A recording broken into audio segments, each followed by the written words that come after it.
todos. Vamos dar início a mais um webinar promovido pelo Clube Português de Canicultura. O meu nome é Pedro Paiva e em nome da Comissão de Cães de Intervenção Psicossocial e do Clube Português de Canicultura, quero desejar-vos as boas-vindas e agradecer a vossa participação em mais um webinar do Clube Português de Canicultura. Este webinar é um webinar que, para a nossa comissão, nos fazia muito sentido partilhar convosco, no sentido em que os animais de companhia, nos dias de hoje, promovem, dentro dos seios familiares e nas relações que desenvolvem com os seus pares, promovem efetivamente relações muito fortes, muito profundas, e para todos os efeitos, na nossa sociedade, ainda é quase um estigma abordarmos esta temática de viver o luto com a partida de um animal de companhia, independentemente da sua espécie. Portanto, uma vez mais, pareceu-nos que era um tema verdadeiramente pertinente, atual, importante, e que o contributo da doutora Sofia Gabriel e do doutor Mauro Paulino, membro também da nossa comissão, e a quem desde já também dou as boas-vindas e agradecer-lhes por disponibilizarem o seu conhecimento e a sua partilha neste webinar.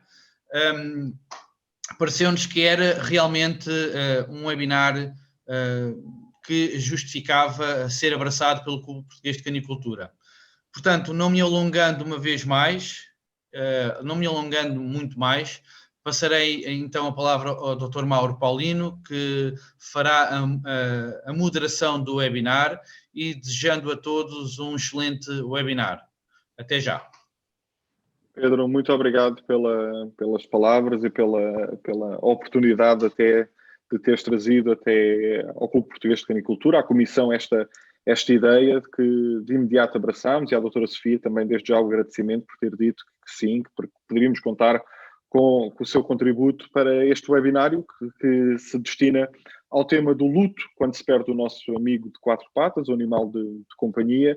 A doutora Sofia é psicóloga clínica na Mind, Psicologia Clínica e Forense, é responsável, aliás, pela consulta de apoio psicológico no luto, que tem formação pós-graduada específica na intervenção em luto, e uma das áreas a que tem dedicado o seu trabalho, que tem dedicado a sua reflexão e a sua pesquisa é precisamente quando um animal de companhia morre, qual é o impacto que isto tem nos seus tutores, de que forma é que a sociedade lida com isto e de que forma podem estes processos de luto resultarem num luto complicado ou até mesmo num luto patológico que importa ser, obviamente, trabalhado, sem o estigma, sem o peso da pessoa ter a vergonha de procurar ajuda, e é, no fundo, também quebrarmos aqui estas barreiras e estas dificuldades, e vamos perceber, até pela apresentação que a doutora Sofia preparou para nós, os benefícios que o animal de companhia, no caso o cão, representa para o ser humano, para a saúde mental, porque isso depois ajuda-nos a perceber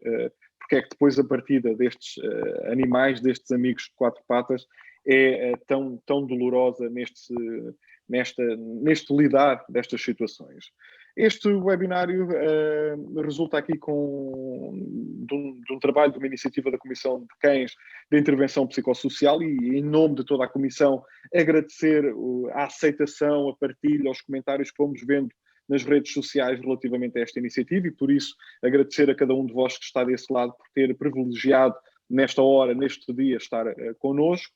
A doutora Sofia vai iniciar a sua comunicação e vão ter no chat, no bate-papo, a oportunidade de colocar algumas perguntas, alguns comentários, que no final vamos dedicar tempo para dar resposta a essas mesmas perguntas ou a esses comentários que queiram partilhar connosco.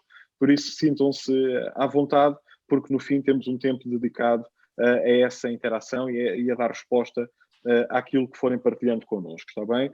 Por isso, sem mais demoras, passo a palavra à doutora Sofia, que mais uma vez agradeço em nome de toda a Comissão, e até já. Boa tarde a todos. Estou a partilhar com vocês a apresentação. O meu nome é Sofia Gabriel, como o Dr. Mauro Paulino acabou de referir e fez uma breve apresentação.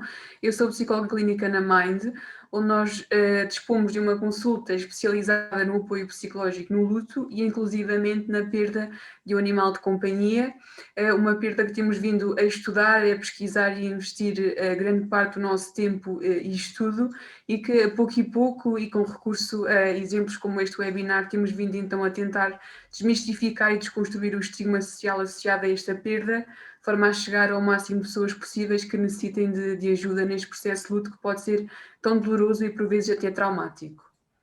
Desta forma, o que eu gostaria de partilhar com vocês numa primeira parte seria então a importância dos animais de companhia para o ser humano, particularmente os benefícios para a saúde física e mental, e por sua vez, após conceptualizarmos esta relação tão única entre um animal de companhia e um ser humano, tentarmos aqui perceber porque é que esta perda é tão dolorosa e qual é que é o papel do psicólogo.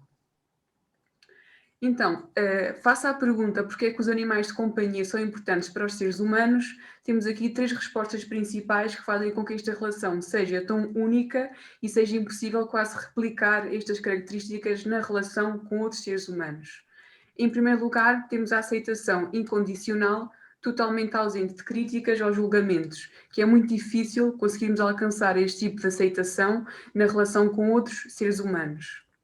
Por sua vez, temos também uma sensação de segurança, proteção e lealdade que é difícil de encontrar noutras relações. Assim como a sensação de valorização e de ser importante para o outro e para o seu bem-estar. Quantos de nós, depois de um dia doloroso de trabalho, não chegamos a casa e encontramos o nosso animal de companhia, felicíssimo por nos ver, não é? Como se fosse o momento mais importante do dia dele e que por vezes é difícil alcançarmos essa sensação de valorização na relação com outro ser humano. Ou seja, devido a estas características principais, entre outras que vamos ainda abordar ao longo da apresentação, mas principalmente estas 3, as relações com os animais de companhia, em termos de relação emocional e de vínculo, podem efetivamente ultrapassar até a relação que é construída com outro ser humano, inclusivamente pessoas que nos são próximas como familiares. Eu tenho aqui algumas teorias para partilhar com vocês, não de forma muito exaustiva, mas para ficarmos com uma ideia mais plena da importância dos animais de companhia para o ser humano. Em primeiro lugar, temos aqui a teoria da vinculação. E esta teoria diz-nos que os animais preenchem um desejo intrínseco do ser humano de cuidar e de ser cuidado. Quanto a este desejo intrínseco de sermos cuidados, é fácil perceber porque é que os animais preenchem este desejo, não é? Exatamente pela lealdade, pela aceitação incondicional e pela proteção que nos é providenciada pelos animais. Quanto ao nosso desejo de cuidar, nós sabemos que, enquanto tutores, somos responsáveis pelo bem-estar do animal, não só em termos emocionais, mas também em termos físicos. E é exatamente esta responsabilidade e dependência que faz com que a relação que temos com os animais, por vezes, seja até comparada com a relação que temos com crianças. Exatamente devido a esta dependência. A diferença que podemos aqui imediatamente até ver é que, por exemplo, enquanto com uma criança, quando é pequena, pode dormir com os pais, e ao longo do seu desenvolvimento vai ganhando a sua independência e autonomia, alguns animais podem até dormir com os tutores desde que são pequenos até à vida adulta, embora não aconteça sempre, mas que reforça aqui então ainda uma maior dependência dos animais. Para além disto, algumas investigações dizem-nos também que quando a interação com os animais são libertadas algumas das hormonas que também são libertadas na interação com crianças, como é exemplo a oxitocina, que está associada ao comportamento parental, à conexão social e também à empatia. Mais uma vez, a investigação demonstra que a ligação emocional que construímos com o animal pode então transcender uma relação humana e a partir daqui quase já compreendemos então porque é que o sofrimento pela perda de um animal por vezes também pode ultrapassar o sofrimento que é gerado por uma perda humana. A teoria do suporte social diz-nos que nós, enquanto seres sociais e que necessitamos da interação para sermos felizes, os animais de companhia permitem aqui satisfazer algumas necessidades humanas, como por exemplo a proximidade emocional e a socialização. Investigações feitas na década de 90 vieram também aqui a provar que pessoas que eram meros conhecidos, mas que passeavam os animais no mesmo parque, a pouco e pouco iam interagindo entre si e conversas que eram sobre os animais, porque são um tópico seguro e um tópico que é o interesse comum partilhado por pessoas que à primeira vista podiam até nem comunicar umas com as outras, ao longo do tempo iam-se formando pequenos grupos sociais nesse mesmo parque e a interação que inicialmente era sobre o animal ia começando a atingir a esfera mais íntima e a terem desenvolvidas algumas relações de amizade e intimidade. Ou seja, aqui os animais funcionam como facilitadores da interação social e, para além disto, ajudam também aqui na regulação das emoções perante circunstâncias estressantes, das quais podem ser situações até sociais. Mais uma vez, a teoria sistémica associada às teorias familiares, não é? Diz-nos que os animais podem moderar o stress nas famílias, particularmente em momentos de crise e perda. Por exemplo, quando de um conflito, as pessoas podem comunicar com os animais para se sentir mais seguras, receber alguma proteção e sentir algum alívio. Particularmente as crianças, e mais tarde vamos falar um pouco melhor sobre a importância dos animais para as crianças, podem, por exemplo, quando uma discussão dos progenitores, recorrer ao animal e abraçar o animal e sentir o carinho e o conforto e uma sensação de proteção que sem o animal dificilmente iriam conseguir alcançar. Para além disto, os animais têm uma elevada capacidade de atenção e sensibilidade aos estados emocionais e, por vezes, sem comunicar com o animal, quase que sentimos que ele já percebeu que necessitamos de afeto, de carinho e de uma maior atenção. Os animais também se adaptam às necessidades da família ao longo do ciclo da vida e da sua história. Com os benefícios gerais, em termos de libertação de substâncias químicas, para ficarem com uma ideia mais geral, temos o exemplo da endorfina, que está associada à redução do stress e ao alívio da dor e uma maior sensação de bem-estar e tranquilidade e que é libertada quando a interação com os animais de companhia. O mesmo se aplica aqui à designada molécula do amor, que também está associada à regulação da ansiedade e do stress e que também tende a ser ativada nas relações interpessoais, o que vem aqui mais uma vez reforçar a importância e o vínculo emocional da relação com os animais de companhia. Mais uma vez temos aqui a serotonina, que está associada ao humor e às emoções e também, no fundo, ao apetite e ao sono, ou seja, mais uma vez podemos aqui concluir que os animais contribuem para o nosso bem-estar e para a nossa plenitude geral, não é? Desde as emoções, à ansiedade, à sensação de bem-estar, ao conforto e até aumenta o nosso sistema imunitário, que aqui vem impactar a saúde física, não é? Em termos de saúde física, sabemos que esta interação e as hormonas positivas que são libertadas quanto à interação com os animais ajudam, por exemplo, na redução do colesterol, no reforço do sistema imunitário. Sabemos que, por exemplo, na terceira idade, em que o esforço físico pode não ser o mais saudável e que existe aqui alguma monotonia, sabemos que os idosos, quando têm animais, não só se sentem mais seguros e protegidos, como facilitam a interação social com outras pessoas, por exemplo, nos passeios higiênicos, como facilitam aqui também algum movimento físico acrescido.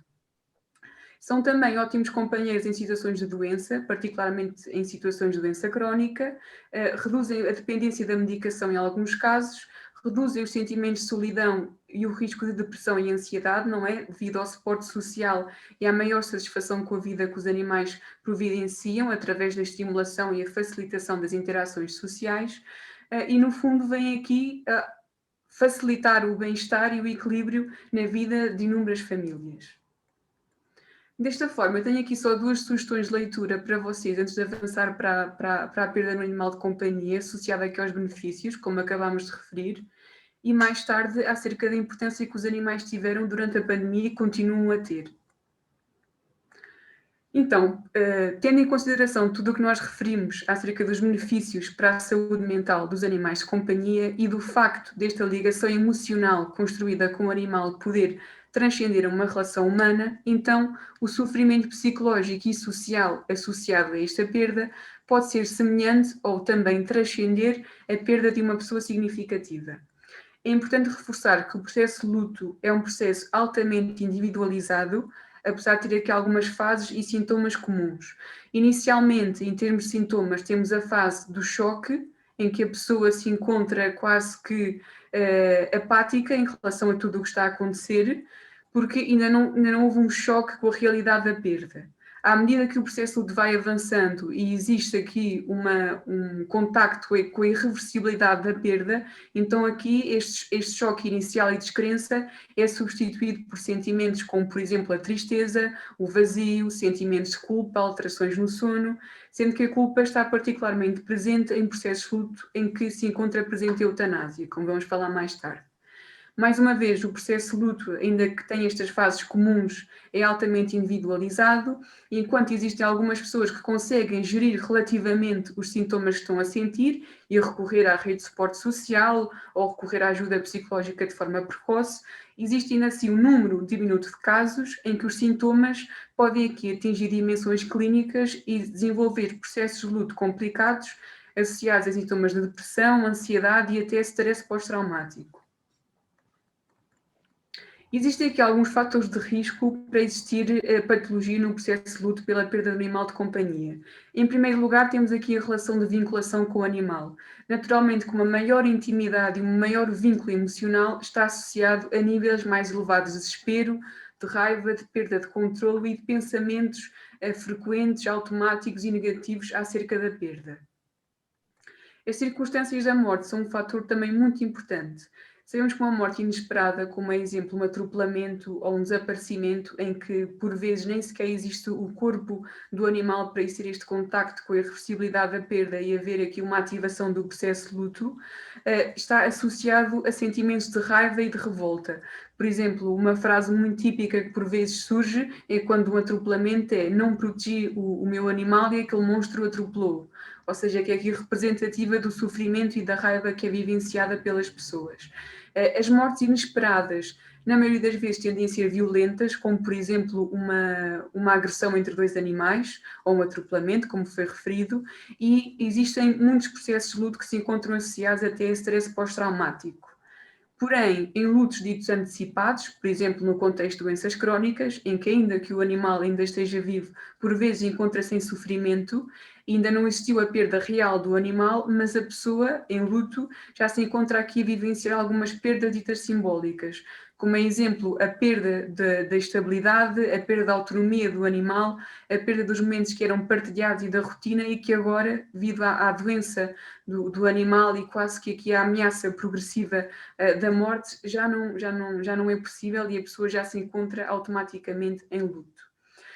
Nos casos de processo de luto em que existe o recurso à eutanásia, em que as pessoas sentem que tiveram um papel ativo na perda do animal de companhia, tendem a ser, ainda que existam exceções, os processos de luto mais difíceis. Isto porque a pessoa tem um processo doloroso de decidir, de fazer essa tomada de decisão e quase que por sentir que existe um momento certo para o fazer, quer dizer que automaticamente também existe um momento errado.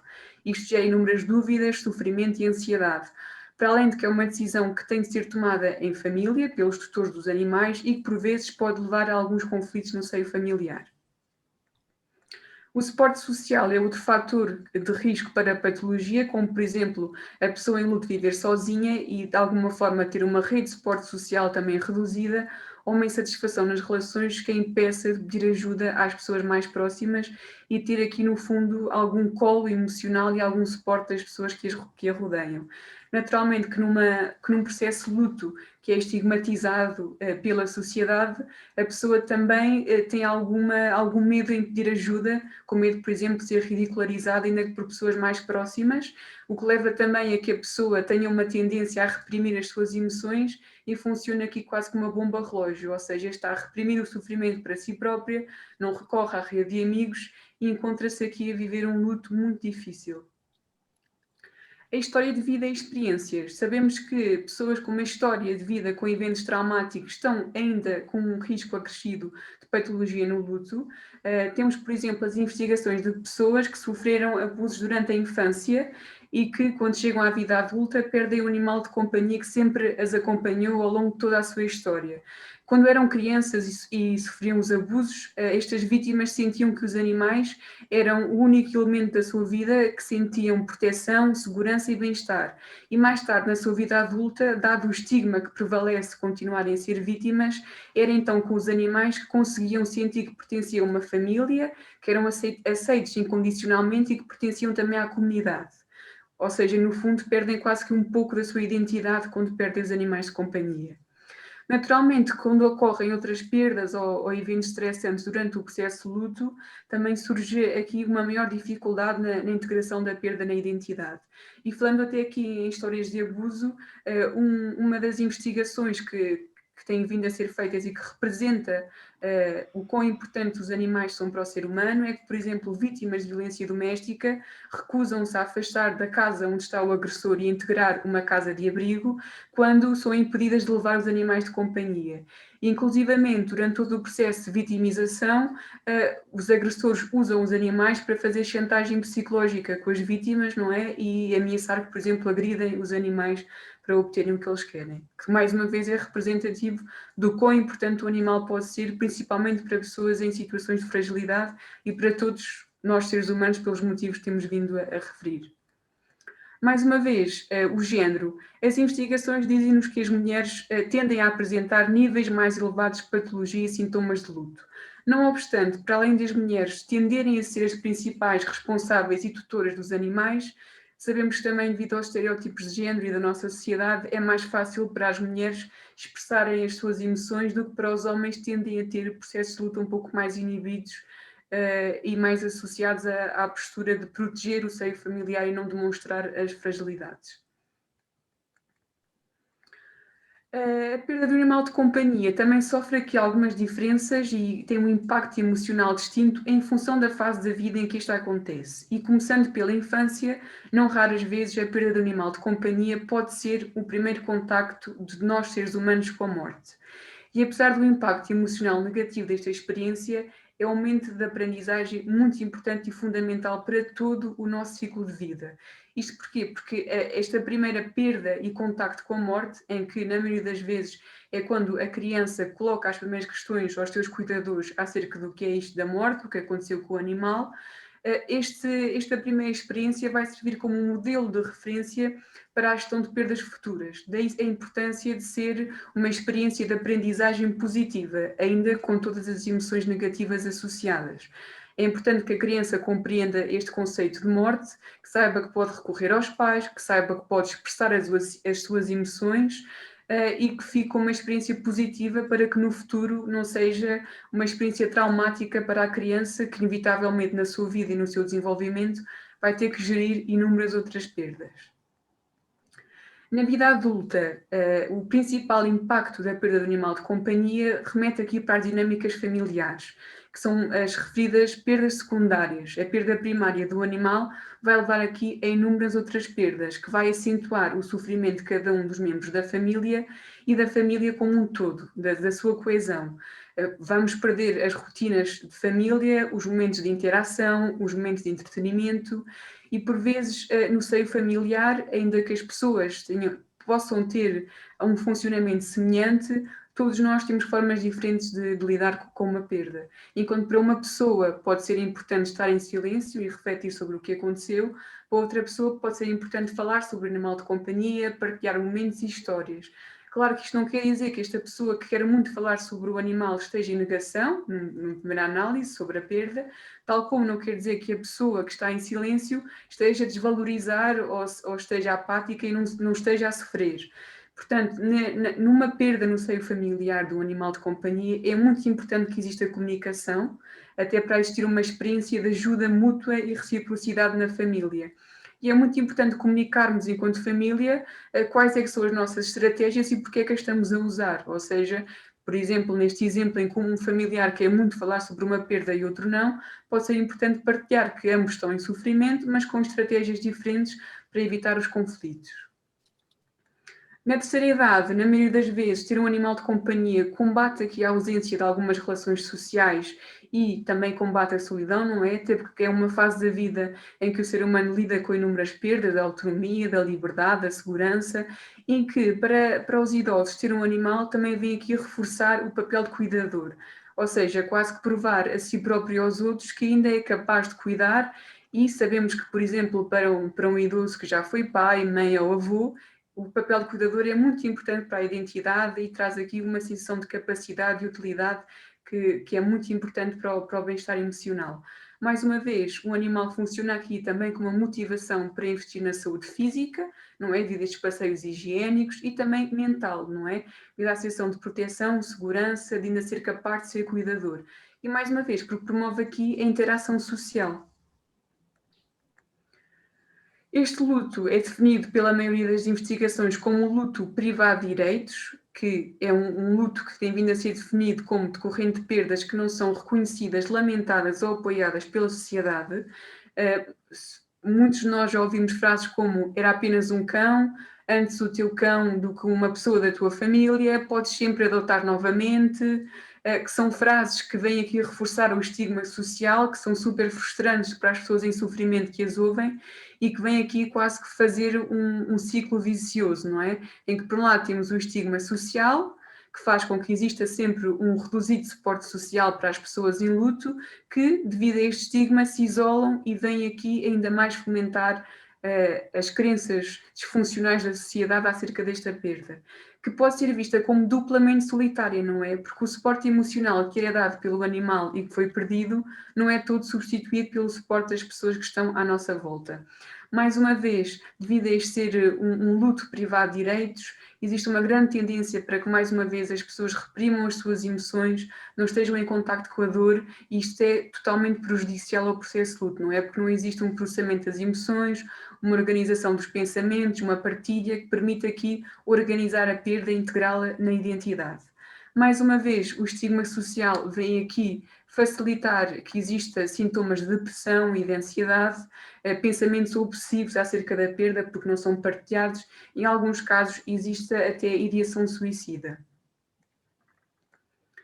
Uma das perguntas mais frequentes que surge na nossa consulta de apoio ao luto e que pode passar pela maioria dos tutores que viveram uma perda é se será ou não importante adotar ou ter outros animais de companhia para superar a perda. Naturalmente que esta é uma decisão individual e complexa, mas que, por um lado, para algumas pessoas pode ser importante ter outros animais de companhia no sentido de obter algum suporte emocional, algum colo, companhia, conforto e de alguma forma conseguir gerir as emoções negativas que estão a ser vivenciadas.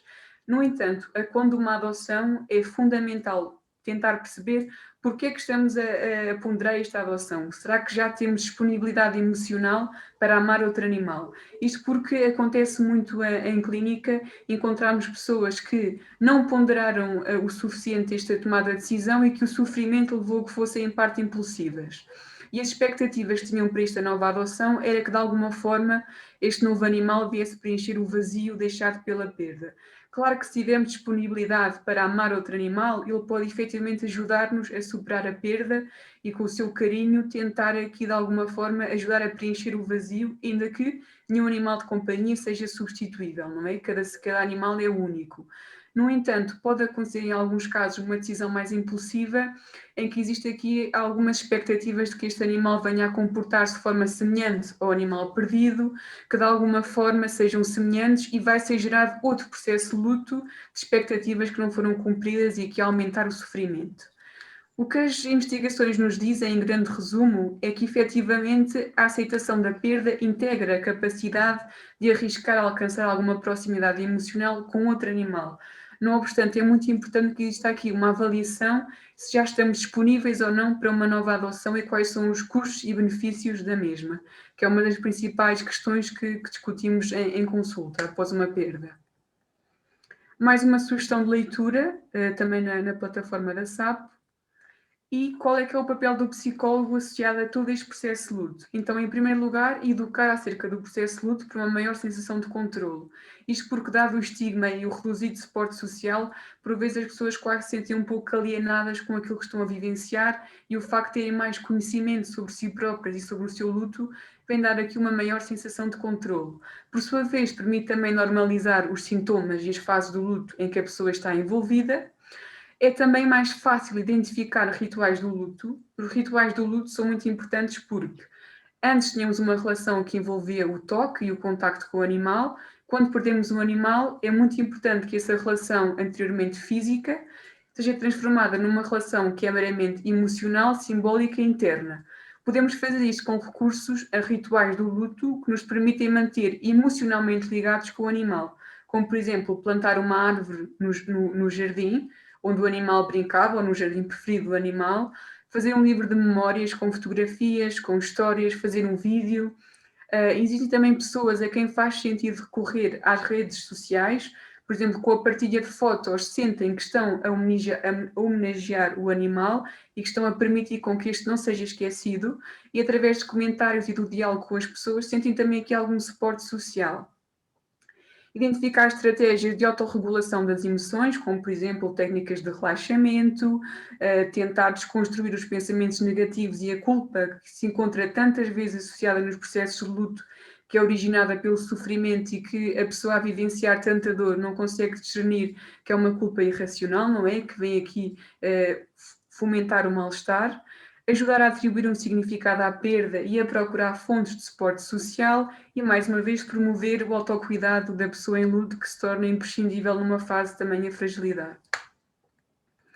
Quando pedir ajuda? Esta é uma pergunta também difícil e que varia em função de cada uma das perdas, que são únicas.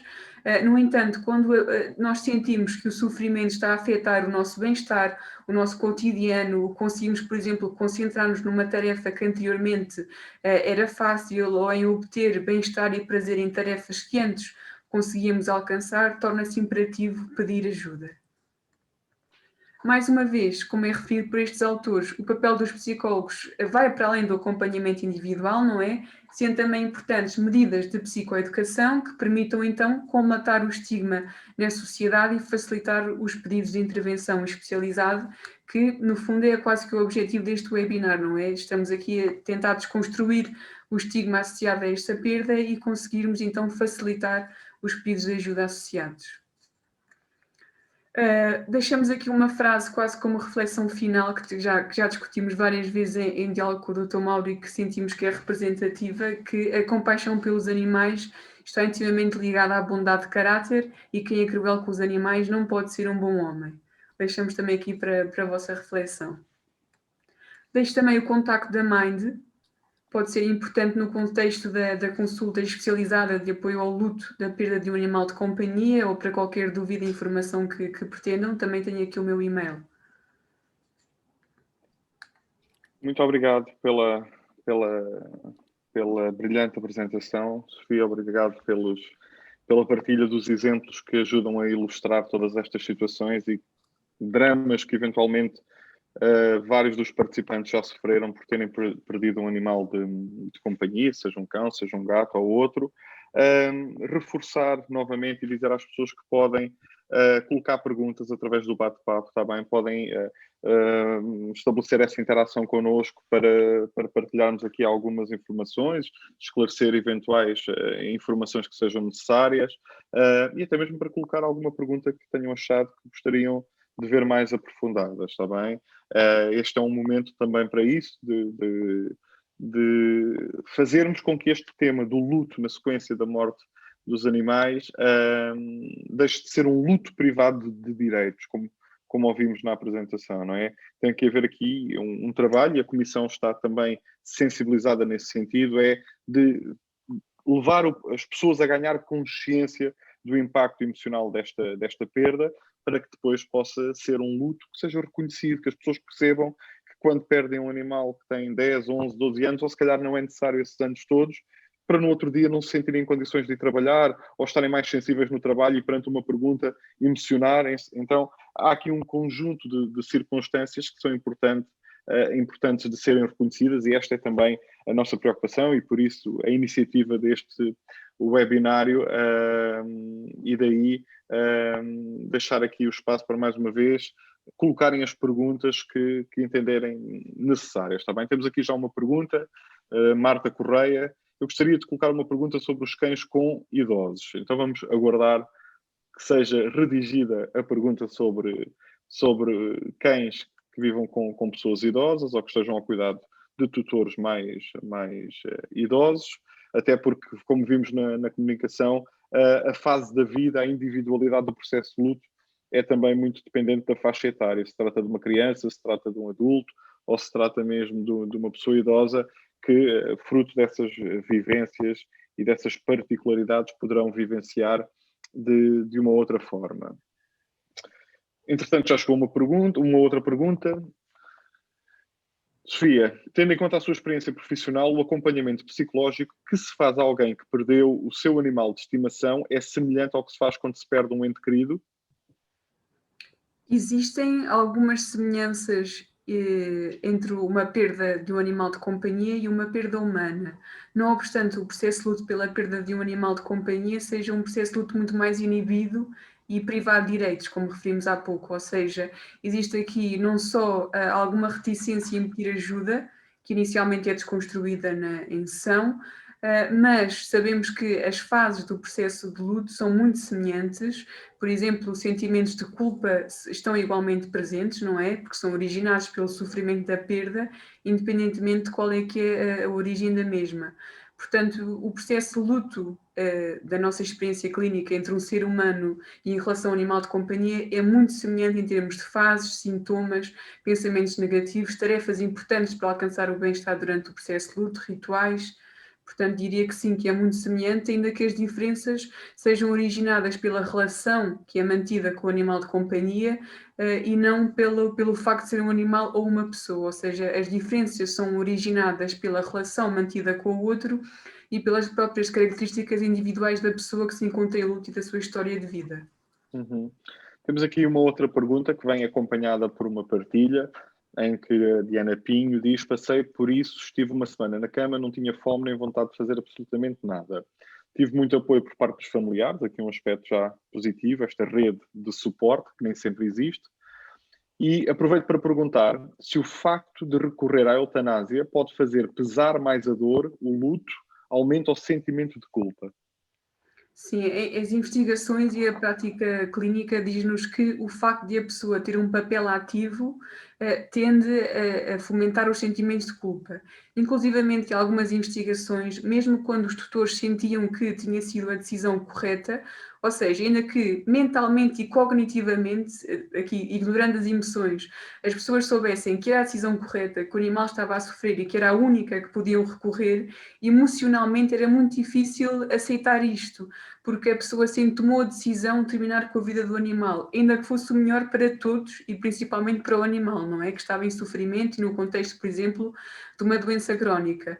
Não obstante, as investigações dizem exatamente que é mais difícil quando a pessoa tem aqui uma tomada de decisão que por si só, independente de qual é a decisão, já é muito dolorosa tomá-la. Sim. A pergunta que foi anunciada há pouco pela Marta Correia: o idoso por si só às vezes já tem imensos problemas. O cão pode ser uma grande companhia, mas se acontece uma perda súbita, pode agravar o estado do idoso. Como podemos ajudar? Uhum.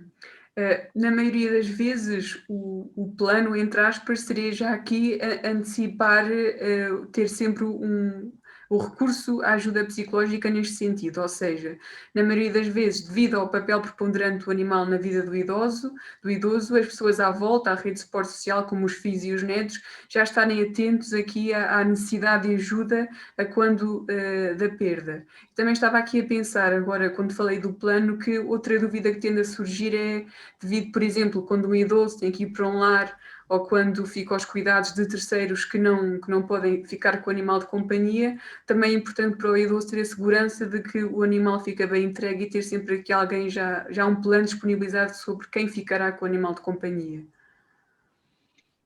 Obrigado pela partilha. Temos aqui mais perguntas, mais comentários. Há aqui um comentário que eu vou partilhar porque parece-me que está partilhado, mas vou ler para ficar também aqui materializado para todos, em que resume muito daquilo que foi dito, não é? Ontem tive que me despedir de uma cadela com quem partilhei o meu dia-a-dia durante 5 anos. Apesar de já não viver comigo há bastante tempo, custou-me imenso. Quando cheguei ao pé dela, abanou o rabinho como sempre fazia, desfiz-me em lágrimas, passei o resto da tarde a ver as centenas de fotografias que tenho dela e as lágrimas caíram sem parar. O que é que podemos dizer desta reação? Porque às vezes as pessoas chegam até nós a achar que determinadas reações poderão ser patológicas, quando são, na verdade, reações muito normais a um sofrimento intenso. Não é? Sim, e uma perda muito recente, não é? Porque as reações, em primeiro lugar, tornam-se patológicas quando nos impedem de manter um cotidiano. Por Por exemplo, quando o sofrimento é de tamanha dimensão, nós não conseguimos, por exemplo, cuidar da nossa higiene pessoal, cumprir com a nossa rotina, concentrar-nos numa tarefa, ou seja, quando sentimos que estamos a chegar ao nosso limite. No entanto, todas as reações estão diferentes. Por exemplo, não pensando só na perda do animal de companhia, mas no geral, ir todos os dias ao cemitério não quer dizer que a pessoa esteja em negação ou esteja aqui a ter uma estratégia disfuncional.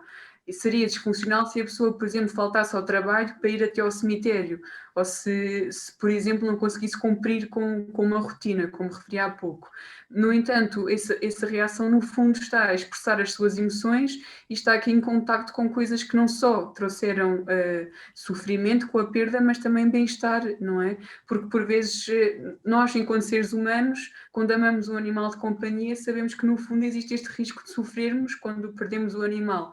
No entanto, não é só a perda que conta, entre aspas, não é? E todos os momentos bons e todo o carinho e história que temos com o animal de companhia, quase que no fundo valem a pena o sofrimento que depois é quase que aqui equilibrado com o quão bem foi ter essa relação. Uhum. Temos aqui uma outra pergunta que nos pergunta sobre a existência ou não de grupos de suporte para lidar com a dor na circunstância da perda de um animal de companhia e se há dados sobre a eficácia deste tipo de intervenção com pessoas que estão a passar pelo mesmo. Eu desconheço se em Portugal existem grupos de heteroajuda, não é? Fica aqui uma ideia para mim, para o Dr. Mauro na Mind, mas sei que os grupos de heteroajuda no luto funcionam muito bem, exatamente, seja por perdas de animal de companhia ou de um ser humano, pelo sentimento de partilha e de compreensão pelas pessoas que estão à nossa volta, que efetivamente passaram pelo mesmo. E que, portanto, pode aqui facilitar até a partilha de emoções, de histórias e de estratégias para gerir a dor. Sim. Temos aqui também uma outra questão, Sónia Martins. A minha pergunta é para amenizar a dor da perda e melhor ter 2 animais, no caso cães com idades diferenciadas. Isto porque após o luto profundo é doloroso. Presumo que seja mais uma partilha ou a questão estará cá mais em baixo no meio de tantos outros comentários que estamos a receber e que agradeço a compreensão de termos optado por este formato para permitir precisamente que cheguem várias questões e tentarmos dar resposta ao máximo. Nós sabemos que em eventos de grande grupo fica difícil deixar falar todos e às vezes há pessoas que na sua tentativa de partilhar as suas questões acabam por serem um pouco mais demoradas na sua exposição e depois perde-se a oportunidade de outras pessoas participarem e optamos assim por esta modalidade, está bem? Estou a passar por isto neste momento, tenho 3 cães, 2 gatos, 16 pássaros, peixes e a ligação com os cães e gatos acaba sempre por ser mais próxima. O meu gato tem 20 anos e o cão que perdi tinha 5 anos. De todas as formas, penso ser menos pessoal e interativo, expressar sem ser eu mesmo, mas fica a partilha, ou seja, percebemos que isto limita esta observação, que temos aqui duas pessoas que o fizeram e que agradecemos e apelamos apenas à vossa compreensão. Havendo possibilidade de ter mais de um animal de companhia, poderia ajudar a ultrapassar esse luto mais facilmente?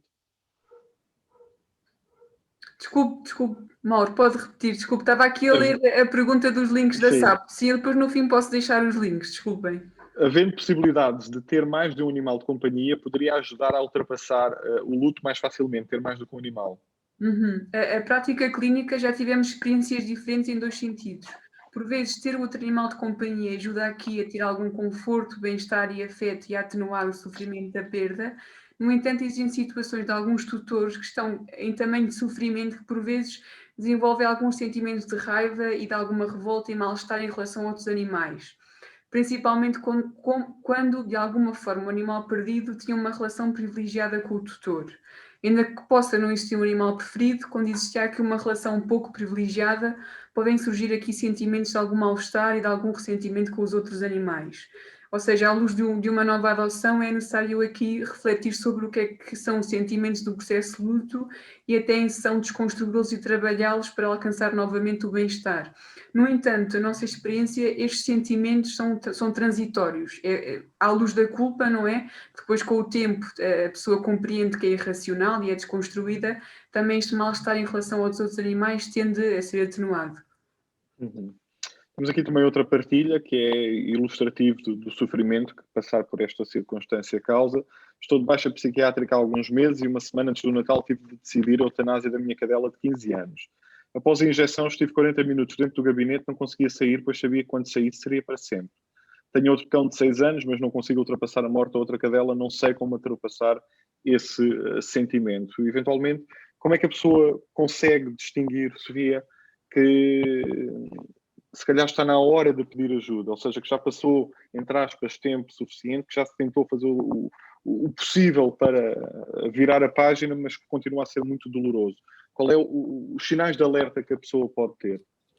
Alguns sinais de alerta podem ser, por exemplo, os pensamentos ditos intrusivos, não é? Quando existem muitos pensamentos durante o dia que impedem a pessoa de se concentrar nas tarefas, acerca da perda, a sensação de vazio, que não só é uma sensação emocional, mas também física, não é? Aquele aperto no estômago ou nó na garganta, estes pensamentos constantes, a degradação até das próprias relações da pessoa à sua volta, não é? Porque não está com disponibilidade para interagir, as discussões também por vezes frequentes no seio familiar, e no fundo a pessoa ter aquela sensação de que está a chegar ao seu limite, de que o sofrimento é tão grande que a pessoa deixa de ter recursos para gerir com essa dor. As estratégias que antes usava para se distrair ou para sentir melhor deixam de ter tanto efeito e impacto. Sim. Perdi uma cadela no dia 12 de janeiro, atropelada. O sentimento de culpa não passa, precisamente como falaram, não a protegi.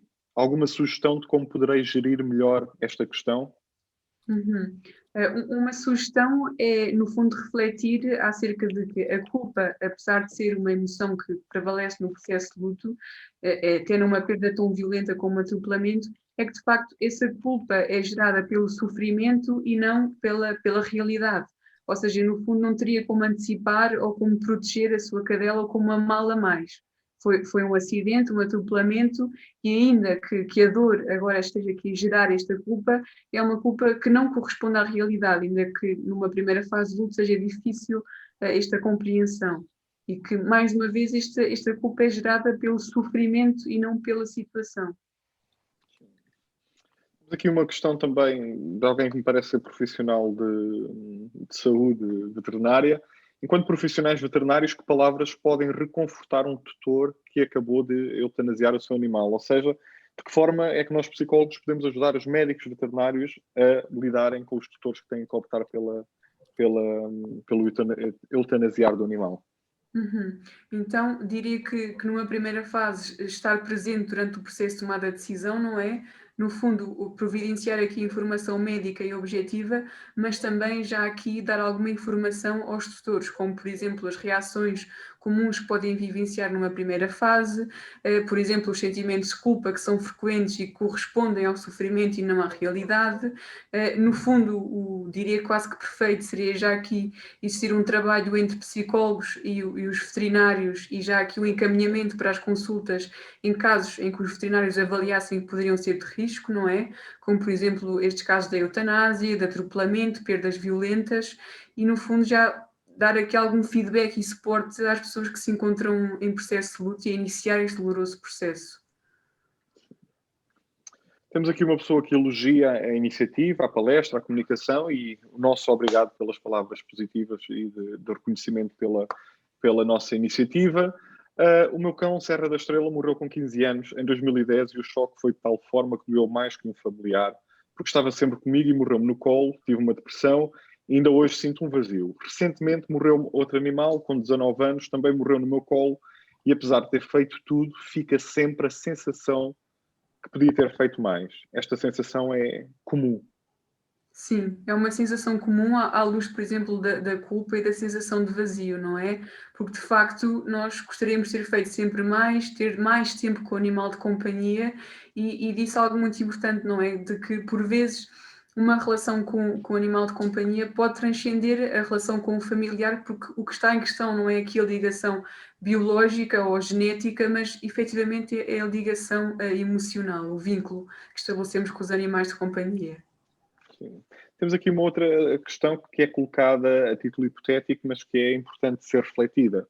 Digamos que eu tenho um amigo ou um familiar que infelizmente perde o seu animal de companhia. Para mim, como amigo ou familiar, qual seria a melhor forma de agir em relação à pessoa em termos de conversa e atos, de forma a apaziguar a situação e até mesmo ajudá-la a procurar ajuda psicológica se for necessário. Uhum. Em primeiro, diria que reforçar à pessoa que está disponível para ouvir as histórias sobre o animal, ouvir como se está a sentir. E a partir daí também para a pessoa reforçar que não tem que ter vergonha de falar sobre o que sente por ser um animal de companhia e que a pessoa não vai julgar independentemente do que este a disser. E a partir daí também poder avaliar com a pessoa se sente necessidade de intervenção psicológica ou de ajuda e até refletir em conjunto, em função de perdas anteriores ou da forma como costuma lidar com situações difíceis, se sente que existe essa necessidade ou não. E até outra pessoa, como é uma pessoa externa, por vezes a pessoa em luto com o sofrimento não está disponível o suficiente para avaliar o seu próprio comportamento. Poder fazer referência a comportamentos diferentes ou a uma maior desmotivação, tarefas que não consegue cumprir aqui para facilitar. Mas só o facto de estar presente ou dar um abraço já vem aqui facilitar e muito o suporte social. Sim. Temos aqui uma outra questão que vem também procurar saber que conselhos é que podem ser dados a alguém que acabou de perder o seu animal de companhia, e, portanto, vem um bocadinho na sequência do que estavas a partilhar, Sofia, e que estratégias se podem recomendar, no fundo, que outras possibilidades práticas podem levar a pessoa a lidar melhor com este impacto e a integrar na sua história de vida a perda de um ente querido, não é? Que é no fundo, que é um animal de companhia. Então, em primeiro lugar, os rituais do luto que vêm aqui permitir a manutenção da relação com o animal perdido, ainda que agora seja uma relação meramente simbólica e emocional, como por exemplo criar um livro de memórias com fotografias, com histórias, com poemas, com letras de música. Algumas pessoas também sentem algum conforto em usar algum dos objetos do animal, seja um brinquedo, seja uma roupa que tinham para o animal, no caso de fazerem essa opção, por exemplo, plantar uma árvore. No fundo, fazer tarefas que facilitem com que a pessoa sinta que está em contacto e que está a sentir-se próxima emocionalmente do animal e que sinta também que está a homenageá-lo, que está a homenagear toda a história e relação que partilharam juntos. A expressão emocional com amigos, com familiares e o recurso à ajuda psicológica vem aqui muito facilitar a organização dos pensamentos, das emoções e integrar a perda na identidade. No meu caso em particular, ainda não perdi nenhum animal, mas a minha cadela tem 12 anos, embora sem maleitas, muito visíveis, já se nota a sua idade avançada. A minha ideia é ir-me preparando para o pior, aos poucos, mentalizando-me de uma perda inevitável. O ano passado adotei um outro animal com 3 anos para amenizar a dor de quando a outra cadela se for embora. Nunca será uma substituição. A mentalização da perda antes de acontecer ajuda, ou seja, uma espécie de luto antecipatório, poderá ser uma estratégia que facilite o lidar com a circunstância ou não? Esta estratégia facilita quando existe disponibilidade para a pessoa na altura, por exemplo, recorrer mais facilmente à ajuda psicológica, por já antecipar o que é que vai acontecer. No entanto, nos contextos de doenças crónicas e lutos antecipados, o que nós também sentimos é que, ainda que a pessoa saiba que vai acontecer, nunca está realmente preparada para. E, portanto, no confronto com a realidade e com o choque são disputadas inúmeras emoções. Não obstante, o facto de já existir esta preparação pode ajudar no investimento em rituais do luto, a avaliar a forma como sente e recorrer à ajuda psicológica, recorrer à rede de suporte emocional, no fundo ir aqui uma pequena preparação dentro do que é possível quando o confronto com a realidade da perda. Sim. No fundo, aquilo que foste partilhando na comunicação, não é? Tendo em conta a individualidade da pessoa, as suas práticas, o seu sentir, o seu processo de luta individual e muito, muito específico que cada pessoa faz dependendo das circunstâncias e de todo um conjunto de variáveis muito diverso. Entrando aqui nas últimas questões, porque estamos a chegar ao fim do nosso tempo, mas desde já reiterar, em nome da Comissão e em nome também da doutora Sofia, que nos ajudou com esta brilhante comunicação, agradecer o vosso empenho, as vossas inúmeras partilhas, a vossa adesão aqui nos comentários que estão a ser lançados, mas ainda assim encerrarmos pelo menos com mais 2 questões. Como lidar com o medo constante de voltar a perder um animal de forma precoce? Uhum. Este também é uma pergunta interessante e que por vezes surge no contexto da prática clínica. É importante avaliar se este medo não está também numa primeira análise a impedir aqui o bem-estar e a relação com o animal de companhia. Ou seja, claro que após uma perda este medo prevalece e predomina, no entanto é importante avaliar se está a prejudicar não só o bem-estar da pessoa, mas também a própria relação com o animal de companhia e tentar aqui refletir sobre se este é o medo resultado do sofrimento, não é? E tentar aqui quase que desconstruí-lo para atenuar também o impacto deste medo e não prejudicar o bem-estar. E essa desconstrução poderá ser aconselhável pela sua especificidade ser feita em consulta psicológica. Sim, sim, sim. Até para avaliar o impacto que está a ter no bem-estar de ambos. Última pergunta. Atividades com outros animais, como por exemplo voluntariado em abrigos, passear cães de amigos, etc., pode ser uma terapia aconselhável? Sim, e por vezes as pessoas em processo de luto recorrem muito, principalmente ao voluntariado após uma perda de um animal de companhia. Ou seja, no fundo também para sentirem que têm aqui, atribuir também um significado ao próprio processo de luto e recorrer ao contacto com outros animais e ao cuidar, não é? Porque no fundo aqui estamos mais uma vez a cuidar de um animal e a ser cuidados por ele com todo o afeto e o carinho que é providenciado. Portanto, sim, é uma estratégia comum e benéfica. Muito obrigado, Sofia, Está aqui mais uma pergunta, não vou resistir, não é? Tentarmos satisfazer todas as pessoas que escolheram estar connosco nesta hora. Poderia partilhar alguns recursos para um psicólogo ajudar os seus pacientes enlutados na facilitação do processamento da culpa associada à eutanásia? Uhum. Ou seja, que outras recomendações podemos dar a colegas que trabalham como psicólogos e que se podem deparar com uma pessoa que tenha um animal que teve que depois eutanasiar? No fundo, é a desconstrução e a disputa da culpa, não é? Que é evidenciada pela pessoa que está em processo de luto e até recorrer à própria história médica do animal, objetivamente, como era a melhor tomada de decisão, e também aqui há a história da relação emocional com o animal e de alguma forma, ainda que seja um processo difícil e moroso, desconstruir esta culpa à medida que também vai atenuando o sofrimento, não é? E aqui a culpa vai sendo desconstruída e vão sendo feitas outras tarefas, como a atribuição de um significado à perda, mas é das emoções mais difíceis de desconstruir num processo de luto, que é a culpa. Uhum. Sofia, mais uma vez, muito obrigado pela tua disponibilidade e pelo teu profissionalismo, pelo cuidado que dedicas a esta causa e a este tema já há largos meses e anos no investimento que tens feito no tema do luto. Agradecer a todos vocês que estiveram desse lado connosco por terem aderido aqui a esta iniciativa. Obrigado pelos comentários, pelas partilhas sofridas, algumas que não tivemos a oportunidade de ler, mas pessoas que partilharam animais que já perderam, como uma forma também de homenagear, que partilharam aqui connosco a vossa história. E passar, penso que, Pedro Paiva, para finalizar, ou Catarina? Acho que podemos dar todos uma palavrinha, não é? Força. Portanto, aproveito, começo eu. Muito boa tarde a todos. Muito obrigada, Sofia e Mauro, por esta troca tão frutífera e tão significativa. Em nome de todos os membros da Comissão de Cães de Intervenção Psicossocial do Clube Português de Canicultura, gostaria de concluir esta sessão com o nosso grande agradecimento pela presença de todos vós, todos os participantes que se juntaram a nós durante esta tarde. Um enorme e especial agradecimento também à doutora Sofia Gabriel por partilhar connosco esta excelente palestra tão significativa sobre o processo de luto quando se perde um animal de companhia.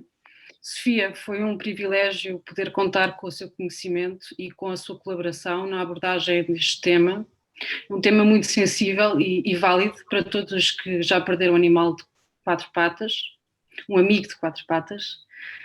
A sociedade em geral pode ainda não reconhecer na totalidade o luto por um animal de estimação, mas seguramente as pessoas que estão envolvidas no falecimento de um animal a qual estão vinculadas beneficiam muito com estas formas de apoio no processo de reconhecimento e também da consequente compreensão do processo de perda. Este webinar surgiu justamente como uma forma de prestar apoio durante o processo de luto e também de maneira a proporcionar um elo de ligação e a recomendação do Clube Português de Canicultura, o recurso à Clínica Mind, caso exista interesse futuro por parte do público a recorrer a formas de apoio mais aprofundadas sobre esta ou outra temática. Esperemos que este webinar tenha sido positivo para todos. Partilhe ainda o nosso convite para se juntarem a nós durante os próximos eventos da Comissão de Cães de Intervenção Psicossocial do CPC. Estes eventos serão divulgados regularmente através das nossas redes sociais. Informando-nos ainda que a gravação deste webinar vai estar disponível em breve nas redes sociais e na página de YouTube do CPC. E passo agora a palavra ao Pedro e ao Luís, se quiser também dar uma palavrinha. Um bem-aja a todos, cuidem-se e até breve. Luís, gostávamos de te ouvir, ainda assim. Bom, muito já foi dito, não é? Resta pouco para dizer. Eu quero só reiterar mais uma vez o agradecimento à Sofia Gabriel pela apresentação, que acho que nos tocou a todos profundamente, porque a grande maioria das pessoas, e pelo que eu vi aqui, todos sentimos já o que aqui foi reportado. Alguns estão a antecipar, outros já tiveram esse sentimento, e neste mundo que nós vivemos com os nossos animais, mais que uma vez, não é? Porque muitos de nós temos mais do que um animal e vamos tendo sucessivamente vários animais connosco, não é? E a mim também me tocou e vai tocando, não é? Porque também tenho animais, e o que gostava de acrescentar aqui que o luto realmente, o que eu ouvi aqui, que eu aprendi aqui com a Sofia, e materializou um bocadinho aquilo que eu senti no passado, e que deixo aqui que realmente é sempre uma dor grande, nunca é igual, é sempre diferente, mas que estou muito agradecido pela partilha, e que deixo aqui uma boa noite e mais uma vez um agradecimento à participação de todos. Pedro. Obrigado, Luís. Bom, não me alongando muito mais, dizer que nunca é demais ouvir a doutora Sofia, porque não é a primeira vez que estou deste lado a acompanhar este webinário. Muito obrigado, doutora Sofia, e agradecer-vos a todos por terem dado um pouco do vosso tempo para acompanharem este webinário, e dizer-vos que eu próprio já passei por um luto profundo com um cão que de facto me fez experienciar momentos únicos, e a melhor forma de nós olharmos a partida de um animal que de alguma forma contribuiu com algo de extraordinário é olhar a partida dele sorrindo porque existiu e não chorar a sua partida. E com estas palavras me despeço de todos. Uma vez mais agradecer a vossa participação em nome do Clube Português de Canicultura e em nome da Comissão de Cães de Intervenção Psicossocial. Bem-ajam a todos, uma boa noite a todos.